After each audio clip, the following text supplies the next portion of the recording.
rumiresponde sa oras na magsimula ang isang sunog. Pero sa kabila ng dedikasyon sa kanilang tungkulin ng ilang mga bombero, hindi raw nakakatanggap ng sapat na tulong mula sa pamahalaan. Kasabay ng paggunita sa Fire Prevention Month, alamin kung bakit hindi lahat natutugunan ang kakulangan ng ahensya.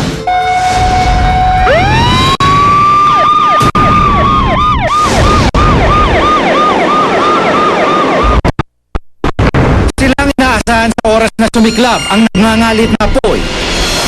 Pula ng sunog na unti-unting lumalamon sa maraming kabuhayan at kabahayan. Pero sa kabila ng kanilang mapanganib na tungkulin, ang ilan sa mga bumbero hindi raw nabibigyan ng karampatang tulong at benepisyo ng gobyerno.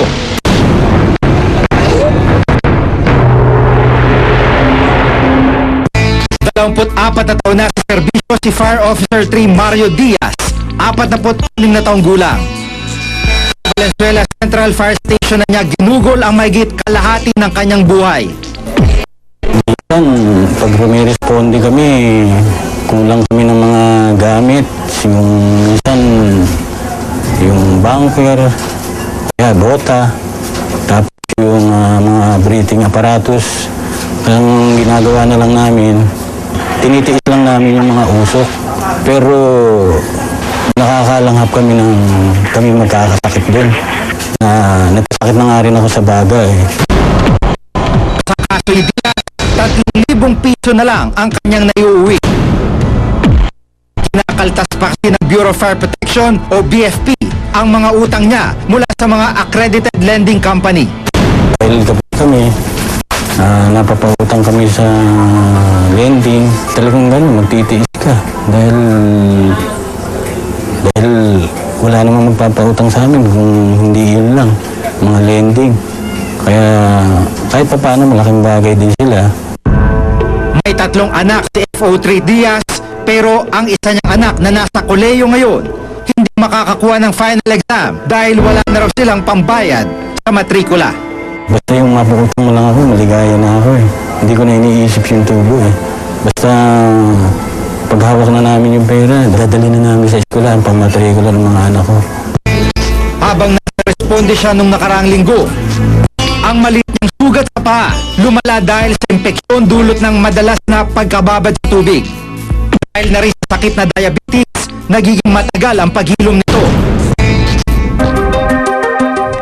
Pero mapanganib man ang kanyang tungkulin, sariling gastos raw nila kapag na-ospital ang gaya niya. Kasi ang suporta lang naman sa amin ng BFP, yung libreng gamot eh. Sa kasalukuyan, yung gamot, hihingi ko doon sa kasama kong siya yung naghahawak ng mga gamot. Ako nga yung halos nakaubos na ng gamot namin eh. Pero giit ng BFP, maaari naman daw mabawi ng mga bumbero ang kanilang ginastos sa pagpapa-ospital. They have to pay muna.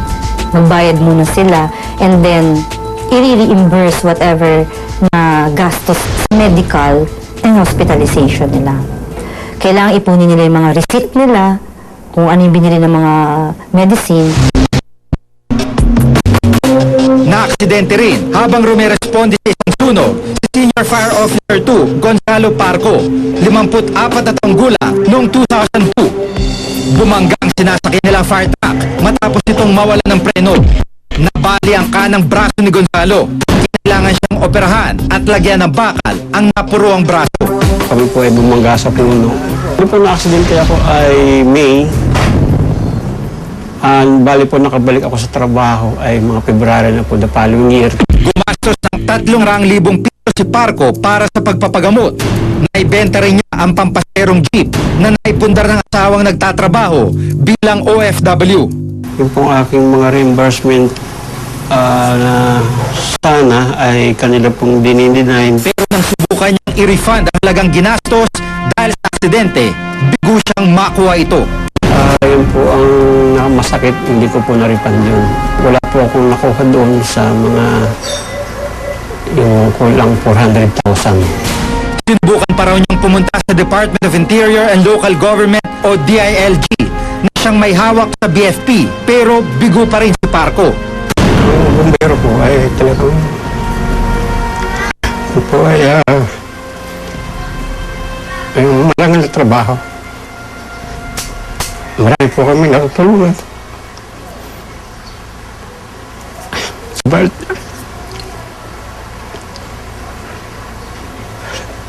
sa nangyari po sa akin talagang kung hindi po ako talaga mahaba ang pasensya at matiisin, maaari ko hindi ko po sila maaari itakbil ko po. Wala po nag-a-appreciate sa amin. With regards to the case of SFO1 Gonzalo L. Parco of Muntinlupa Fire Station, yung aming HMO noon may limit as to the non-officer rank of 80,000 pesos. And the 80,000, it will be shouldered by the firefighter himself. Present, if the injury or sickness is incurred in line of duty, especially yan sa firefighting operation, everything will be reimbursed sa kanila. Noong 2008, ipinanukala sa Senado ang Senate Resolution 430 na naglalayong mas palawakin ang hospitalization coverage ng pamahalaan sa mga uniform personnel gaya ng mga bumbero. Layo nitong dagdagan ng compensation sa mga uniform personnel na naaksidente o napahama habang nasa gitna ng responde. Pero hanggang ngayon, nasabing pa rin ito sa Senado. Malaking problema rin ang kinakaharap ng ilang bumbero pagdating sa natatanggap na sahod tulad ni Sergeant Edgardo Balboa, 56 na taong gulang. Halos 3 dekada nang nasa serbisyo Sergeant Balboa sa Tondo Fire Station. Pero matagal man sa panunungkulan, umaabot lamang sa 16,000 piso ang sahod. Pero dahil din sa loan sa mga lending companies, nasa 6,000 piso na lang ang natitira sa kanya. Minsan, papasok ka sa loob na hindi mo alam, yung nasa likuran mo, babaksak na pala yung mga tao, yung mga bato. Kaya meron kaming second man na tumitingin sa paligid kung kailangan pumasok, papasok, kung kailangan lumabas. Yun, para wag nang makadisikaso pa. Minsan ang inatake sa puso si Sergeant Balboa habang nasa serbisyo. Dagdag pa yan sa kanya ang mga gamot nilang mag-asawa na may sakit naman sa puso.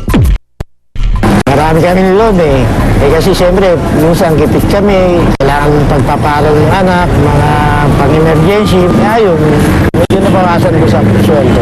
May sakit ang asawa ko, nagipit ako, siyempre, nag-loan ako. Aminado ang BFP na may kakulangan sa benepisyo at pasahod para sa mga bumbero. Kasi sapat ang kabuang pondong inilalaan sa ahensya.